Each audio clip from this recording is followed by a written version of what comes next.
tienen galactorrea tienen que irse directamente a pensar a niveles elevados de prolactina y que puede tener un tumor ese paciente, ¿en dónde? En la adenohipófisis. Pero no solamente ese tumor va a producir prolactina, también puede producir, ¿qué crees? Una gran cantidad de hormona del crecimiento. Los microadenomas también son gustosos de ser hiperfuncionales en la síntesis y en la liberación de hormona del crecimiento. Imagínense un chavo de 20, 30 años, como ustedes, como yo, que empieza a tener dolores vagos de cabeza, que empieza a tener aumento en el tamaño de las glándulas mamarias, si es un hombre, si es una mujer, que puede tener ingurgitados los senos la mujer, que empieza a tener producción tanto el hombre como la mujer de leche, tienen galactorrea, empiezan con galactorrea, pero no solamente tienen galactorrea, si lo ves, si le ves la cara a tu paciente que tiene galactorrea, tiene una cara que ya no se parece mucho o está cambiando su aspecto a lo que era antes. Si les trae un recuerdo Facebook de hace 10 años, de hace 5 años, de hace 7 años, su cara es diferente a cómo se presentó en ese momento a tu consulta. ¿Por qué? Porque estas personas que tienen 20 o 30 años, que ya no tienen un crecimiento lineal porque ya no existe un disco de crecimiento porque ya se osificó. Entonces, cuando se osifica el disco epifisiario, el disco de crecimiento, ya no se puede crecer a lo largo. El crecimiento óseo ahora es a lo ancho. Entonces, los pacientes que tienen microadenomas, además de tener galactorrea, empiezan a tener un crecimiento de sus huesos, pero hacia lo ancho. Y entonces hay dos tipos, o hay dos tipos principalmente de osificación. ¿Cuáles son los tipos de osificación que existen? A ver, cuéntenme. ¿Endocondral y cuál? Y membranosa, perfecto. ¿Cómo creen que crecen los huesos fundamentalmente? En un paciente que tiene elevada la GH, ya no tiene discos epifisiarios en una persona como tú, como yo. ¿Qué tipo de osificación estará implicada cuando hay un montón de GH que llega a los huesos? Porque en los huesos, a nivel de los huesos existe también, las células que tienen los huesos expresan hormona del crecimiento.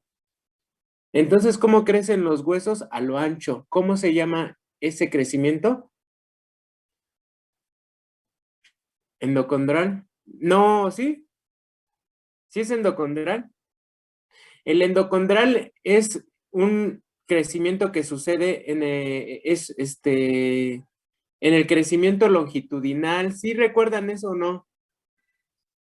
¿Sí? Ah, bueno, este es otro. ¿Cuál es ¿cómo se llama el otro? Membranoso, perfecto, membranoso. Y entonces esas personas que tienen elevadas las concentraciones de GH, pues empiezan a tener acromegalia. ¿Sale, vale? Y la acromegalia, pues es bien característica, ustedes ya la han visto en muchas películas, en muchas caricaturas, en la vida real. Existe una gran cantidad de personas que puede desarrollar tumores hipofisiarios que además de producir prolactina, producen hormona del crecimiento. A la par del aspecto que están desarrollando estas personas porque tienen elevada la hormona del crecimiento, pueden tener también galactorrea. Nada más que son dos diferentes hormonas, recuérdenlo. Si nos enfocamos a la hormona del crecimiento, que es lo que estamos viendo, un aumento patológico de las concentraciones de hormona del crecimiento. La hormona del crecimiento, como todas las hormonas, se liberan en picos.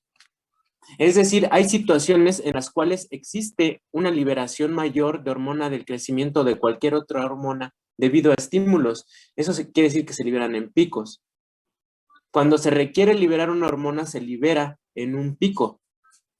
Bueno, en estas personas no existen los picos y están elevadas constantemente las concentraciones de hormona del crecimiento. Y empiezan a tener varias cosas sutiles. Esto ya es del libro, miren, eso ya es una persona que se la pasó mucho tiempo con esa patología y no se trató, ¿sale, vale? Pero miren, ¿qué creen que les pase al principio? ¿Qué creen que les pase al principio a esas personas que ya están liberando mucha hormona del crecimiento? ¿Qué les pasará? Los huesos crecen. Pero ¿saben qué? Deben de ustedes de ver las cosas sutiles y les van a decir, antes de ponerse así, les van a decir que sus zapatos ya no les quedan. Si usaban guantes, que los guantes ya no les quedan. Y tienen unos dedos tan grandotes, parecen como si fueran unas pencas de algo de plátano, se ven grandísimas. Es más, esas personas luego pierden o se hacen más torpes sus movimientos. Estas personas, hey, ¿sí han visto ese tipo de personas? Shrek tenía acromegalia. Miren, sí, este se parece a Shrek. Miren, todo eso es acromegalia. Le sudan las manos. Empieza a aumentar el crecimiento óseo, empieza a verse aumentado y entonces se deforman. Es una enfermedad que deforma a la persona. Y no solamente es un problema estético, también es un problema funcional porque sus articulaciones y sus tejidos también merman, también se ven modificados. La hormona del crecimiento elevada también influye en el crecimiento de tejidos como el cardíaco. Tienen cardiomegalia y recuerden que la cardiomegalia siempre culmina en insuficiencia cardíaca. Son pacientes que van a desarrollar insuficiencia cardíaca. Tienen cardiomegalia. Pueden tener también aumentado el tamaño del esófago. Tienen trastornos del sueño. Aumentan de manera patológica también sus estructuras del cuello y las vías aéreas se obstruyen y entonces estas personas tienen apnea del sueño. Estas personas, vean, tienen, ¿cómo se llama? El aumento prominente del mentón. ¿Cuál es el término médico? ¿Cómo? Prognatismo, ¿no? Perfecto, compañera. Tienen prognatismo. Tienen las eminencias supraciliares, esta parte, las tienen bien grandes. Tienen las orejas grandes, tienen los dedos grandes, los pies grandes. Estas personas les va muy mal. Además, desarrollan hipertensión arterial. La hormona del crecimiento tiene que ver también con la glucemia. Cuando está elevada la hormona del crecimiento, hay hiperglucemia, hay resistencia a la insulina. Cuando la hormona del crecimiento está elevada, se condiciona a que los efectos de la insulina mermen, disminuyan. De hecho, una de las hormonas antiinsulínicas por excelencia es la hormona del crecimiento. Existen varias hormonas antiinsulínicas. ¿Cuáles son? A ver, cuéntenme. Cortisol, ¿cuál otra? Glucagón. Glucagón, perfecto. ¿Cuál otra? Adrenalina. Sí, la adrenalina también. Y la otra es la hormona del crecimiento. Todas esas son hormonas antiinsulínicas. ¿Sale, vale? Entonces, el hecho de que la hormona del crecimiento esté elevada en estos pacientes condiciona resistencia a la insulina. Pueden desarrollar a la larga diabetes. Son personas que metabólicamente también están mal, no solamente en el aspecto, y tienen artrosis y tienen deformación en sus articulaciones, dejan de caminar, pueden quedar postrados. Entonces, todo eso es lo que deben de tener en cuenta para su caso clínico de acromegalia. Una persona tiene acromegalia porque ya no puede crecer a lo largo, crece a lo ancho y por eso tienen ese aspecto. ¿Sí queda claro o no queda claro? ¿Sí o no? Vean, la quijada, el prognatismo es importante. Entonces, todo eso, pues ustedes los deben de ver. Pueden presentar rinofima, que es una nariz muy grandota. Todo eso lo pueden presentar. Y si esta persona no está en los 20, en los 30 años, está en los 10 años, está en los 12 años, cuando todavía no se cierra el disco epifisiario y sufre de un adenoma hipofisiario, pues también va a presentar elevadas concentraciones de hormona del crecimiento, pero este cuate pues va a tener gigantismo, porque lo que va a desencadenar, permítanme tantito, es que luego se ponen como locos los perros. Espérenme, ¿eh? No se vayan, no se vayan, un minuto. Disculpen, disculpen.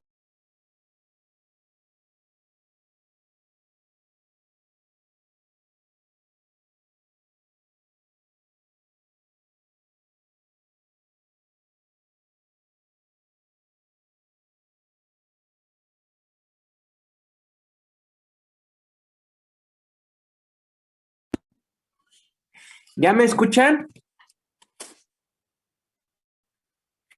Sí, ¿cómo están? ¿Están al 100 o no están al 100? A ver, cuéntenme. Miren, pues es el clásico, el paciente con gigantismo. En la película del Gran Pez, hay una película que se llama El Gran Pez, sale un paciente con gigantismo. Entonces, si yo les pongo en el examen un caso clínico de gigantismo y de acromegalia, para empezar, pues son fenotípicamente diferentes. Ahora, estas personas que tienen gigantismo es porque se expusieron de manera patológica a una gran cantidad de hormona del crecimiento, de factor de crecimiento parecido a insulina 1. Vean, también largotes. Entonces, todos estos cuates crecieron longitudinalmente porque así se los permitió el hecho de que el disco de crecimiento o epifisiario pues estuviera todavía íntegro. Sin embargo, una exposición, esto es una patología de niños y que la llevaron hasta el cierre de los discos. Llega un momento en que se cierran los discos epifisiarios. Cuando aparecen, recuérdenlo, cuando aparecen los picos importantes de hormonas sexuales, tanto en hombres como en mujeres, en ese momento se da por inicio el término prácticamente del crecimiento longitudinal. Las mujeres, una vez que aparece la menarca, pues podríamos decir que prácticamente en ese momento se está suprimiendo el crecimiento, si no es que desde antes ya se llevaba a cabo. Pero las hormonas sexuales ponen fin al crecimiento longitudinal, cierran el disco de crecimiento, lo osifican. Sin embargo, la exposición importante de estos niños, pues hicieron que crecieran a lo largo de una manera muy importante. Y no solamente, vean, no solamente los hacen crecer de esa forma, es también una enfermedad que los va a hacer disfuncional. Tienen artrosis, tienen problemas en las articulaciones, tienen deformaciones. Una exposición prolongada de hormona del crecimiento durante la niñez también puede condicionar a resistencia a la insulina. Recuérdenlo, el aumento de las concentraciones de GH condiciona a resistencia a la insulina. Puede llevar a diabetes. Tienen hiperglucemias.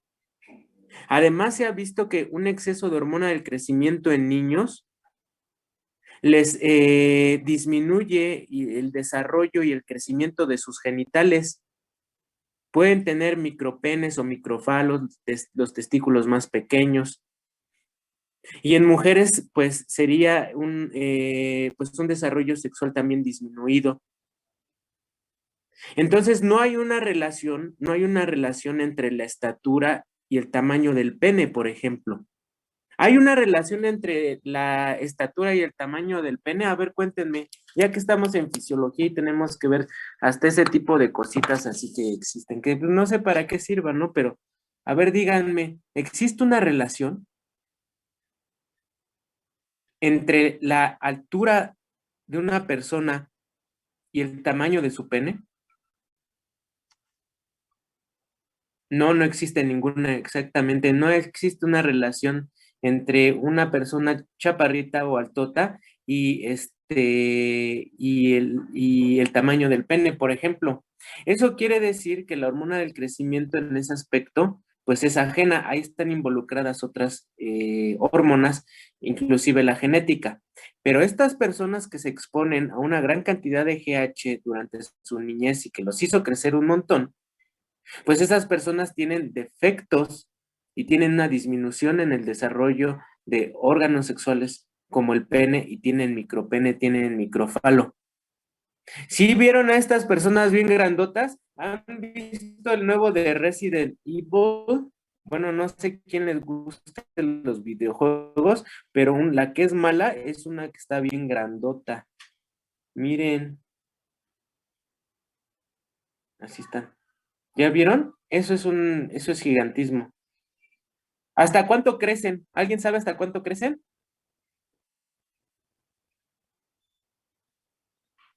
Unos que, como 2,5 metros. Sí, crecen un montón. Según hay unos de 2,40 metros, 2,38 metros. Calzan unos fíjense, del 20. No, del 20. ¿Sí me siguen? O sea, tienen una patísima.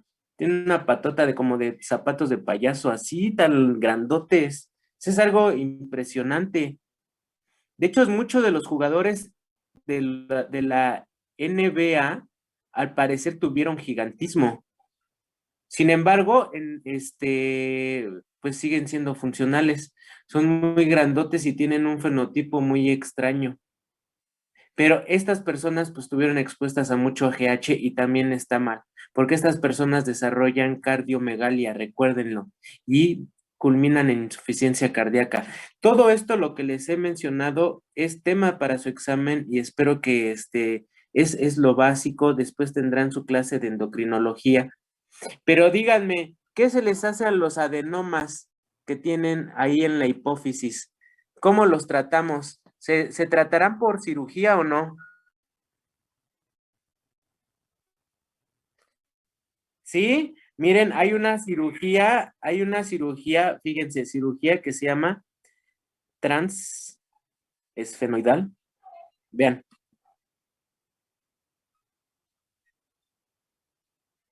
miren, los que vayan a ser neurocirujanos, hay una cirugía que se aborda, miren, por un endoscopio.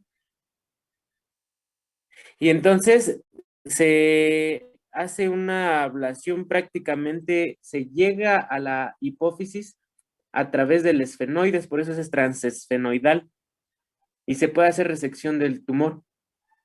¿Sí vieron? Y eso lo van a hacer los que pues vayan a ser neurocirujanos. Y entonces eso implica disminuir la masa de la hipófisis. Y estas personas, pues que estaban liberando un montón de hormonas hipofisiarias, pueden terminar en una situación en donde ya no se liberen muy poco, prácticamente no se liberen muchas de las hormonas que tendrían que liberarse en la hipófisis. Y ahora quedan con un término que se llama panhipopituitarismo, que disminuye la liberación de hormonas de la hipófisis. Pero bueno, lo que les quiero decir es que los adenomas se tratan la mayoría de las veces a través de una cirugía que es la cirugía transesfenoidal. ¿Sí queda claro? Y es un método importante para erradicar estos males. Además además de que farmacológicamente,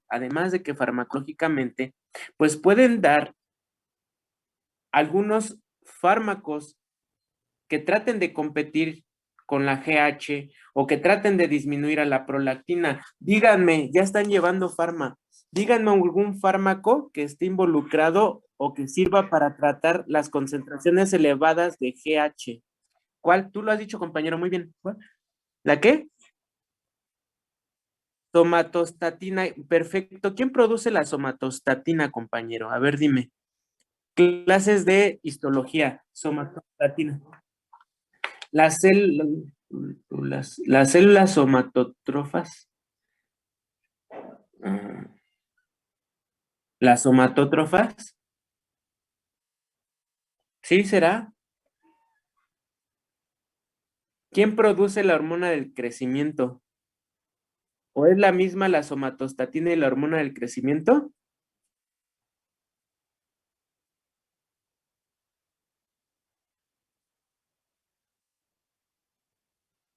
A ver, entonces, ¿ya vieron otra vez, otra vez?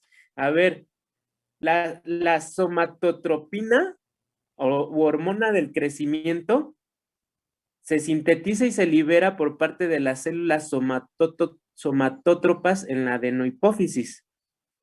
Pero ahora yo le estoy hablando de la somatostatina. La somat... ¿Eh? El páncreas, pues sí, el páncreas puede liberar somatostatina, perfecto, sí. Pero ¿qué crees? Hay unos fármacos, y eso tú lo vas a ver en farmacología, que se llaman análogos de la somatostatina. ¿Sí queda claro? Análogos de la somatostatina, ¿como cuál? ¿Eh?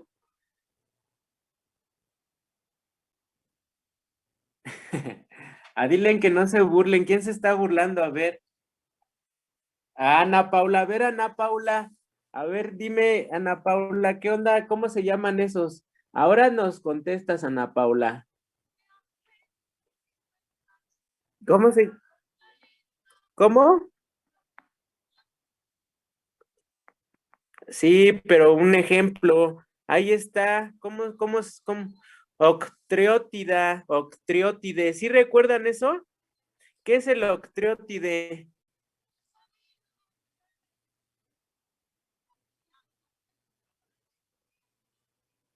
Es un análogo de la somatostatina. ¿Y qué hace la somatostatina? Exactamente, mira, la somatostatina, los análogos de la somatostatina como este, ¿sí queda claro? Van e inhiben ¿a qué células? A las células somatótropas, aquellas que liberan GH. Entonces, la somatostatina es una hormona que inhibe la liberación de GH. Lo estás dando en un tratamiento conjunto o antes de una cirugía transesfenoidal, estás dando una hormona que lo que hace es inhibir la liberación de GH. Entonces se merma la liberación de GH y las concentraciones de GH con estos fármacos. ¿Sale, vale? ¿Sí queda claro o no queda claro? ¿Sí o no? ¿Sí? Pero no solamente eso. La somatostatina no solamente inhibe la GH, la somatostatina prácticamente inhibe todo. Los que vayan a ser cirujanos y a veces tengan una fístula que tiene un gasto importante. ¿Se han visto las fístulas? Sí, bueno, fístulas que tienen un gasto importante, que son términos que se los enseñan de mejor manera en cirugía. Pues esas fístulas que tienen un gasto importante les pueden dar análogos de la somatostatina para que disminuya la secreción y los fluidos que están saliendo por la fístula. La somatostatina prácticamente inhibe todas las reacciones hormonales. Entonces, la somatostatina tiene ese fin. ¿Sí queda claro? No. Ahora, vean, para tratar la prolactinemia, ¿qué darían? ¿Qué dan? A ver, ¿quién me cuenta? Ah, sí, bueno, miren, aquí les voy a, vean lo siguiente, les voy a platicar algo rápido, Ya ahorita, es la segunda sesión, ya vamos a terminar.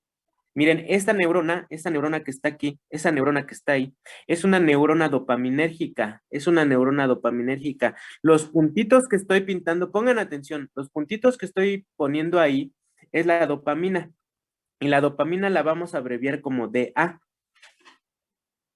La dopamina que está ahí proviene de esa neurona que está pintada, que está dibujada ahí, espérenme tantito. Miren, esa neurona es una neurona que proviene del hipotálamo, pongan atención.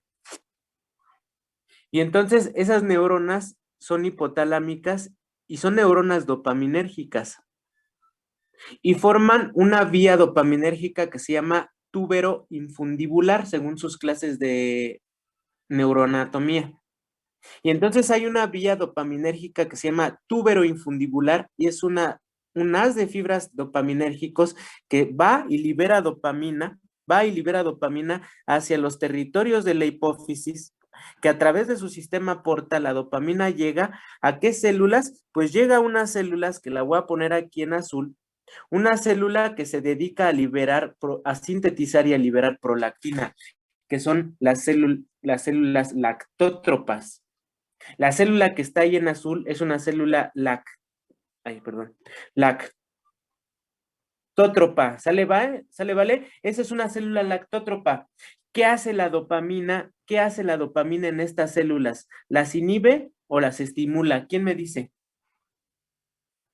Las inhibe, perfecto, compañero, eres un genio, la inhibe. Es decir, que hay una constante en este momento, tanto hombres como mujeres están liberando dopamina a nivel de la hipófisis para que se inhiba la producción de prolactina. Nosotros estamos creando una inhibición de la síntesis y liberación de prolactina. Cuando hay, pongan atención, cuando hay una neuroinfección en donde se ve involucrado un daño hipotalámico y de neuronas dopaminérgicas, cuando una persona, vean, cuando una persona tiene una psicosis, fíjense, aquí vamos a poner, tiene una psicosis. Una persona que empieza a tener alucinaciones, que empieza a estar hipersexual, que empieza a hacerse popó en lugares donde no debe, que se pone agresivo, que ya perdió la noción de todo, esa persona que tiene un estado psicótico puede tratarse pues con varios medicamentos. Antes y todavía se puede utilizar medicamentos como antagonistas, chéquense, antagonistas de los receptores dopaminérgicos, antagonistas de receptores dopaminérgicos, como cuál lo van a ver en farmacología también. Y hay un fármaco que se llama aloperidol, y aquí lo vamos a poner así, se llama aloperidol. El aloperidol, una de sus, pues, cuestiones que hacen el organismo es disminuir el estado psicótico al antagonizar receptores dopaminérgicos. Pero el aloperidol se va a pegar o va a antagonizar a prácticamente todo el receptor dopaminérgico que se le atraviese. Entonces, ¿qué va a pasar? Pues existen existen receptores dopaminérgicos en estas células que son las células lactótropas y la dopamina activa esos receptores. ¿Para qué? Para inhibir esa célula. Pero ¿qué pasaría entonces, compañeros, si una persona tiene como tratamiento para sus problemas psiquiátricos un medicamento que es antagonista de los receptores dopaminérgicos? ¿Qué pasará en esa persona? ¿Quién me lo dice? ¿Cuál sería un efecto secundario del haloperidol? ¿Qué pasará con la liberación de prolactina? ¿Qué pasará con la actividad de las células lactótropas cuando yo estoy bajo los influjos de un antagonista dopaminérgico que está antagonizando a los receptores dopaminérgicos? Cuando la dopamina actúa en estos receptores, se inhibe la célula. Pero la dopamina se la pone ya difícil ahora el haloperidol, porque el haloperidol está bloqueando los sitios activos en donde tendría que actuar la dopamina. Es un antagonista, es el dopaminérgico, el haloperidol. ¿Qué pasará cuando medicas de manera crónica a una persona con antagonistas dopaminérgicos en una persona psiquiátrica? ¿Qué creen que pasa? ¿Qué pasa con la prolactina? Aumenta. Exactamente, compañero, muy bien, sí, sí, aumenta. El haloperidol aumenta la síntesis y la liberación de prolactina. Si la dopamina está inhibiendo a las células lactótropas, entonces un antagonista dopaminérgico quitará esa inhibición de la dopamina y entonces esa célula se prende, actúa. La dopamina siempre está inhibiendo a las lactótropas, pero cuando se antagoniza el efecto de la dopamina con el haloperidol, pues entonces aumenta la síntesis y la liberación de prolactina. Entonces, todos aquellos tratamientos que se utilizan y se utilizaban para tratar trastornos psiquiátricos que son antagonistas dopaminérgicos, apúntenle, efectos secundarios de un antagonista dopaminérgico es prolactinemia, galactorrea. ¿Sí queda claro o no queda claro? ¿Sí o no? ¿Sí? ¿Sí o no, compañeros? Muy bien. Miren, van ya 36 minutos, faltan 6 minutos según eso. ¿Cómo están de ánimos? Ya se quieren ir, ¿verdad? Hemos visto muchas cosas, ¿eh? Y entonces les debe de ir muy bien en el examen. Entonces vean lo siguiente. Cuando una persona,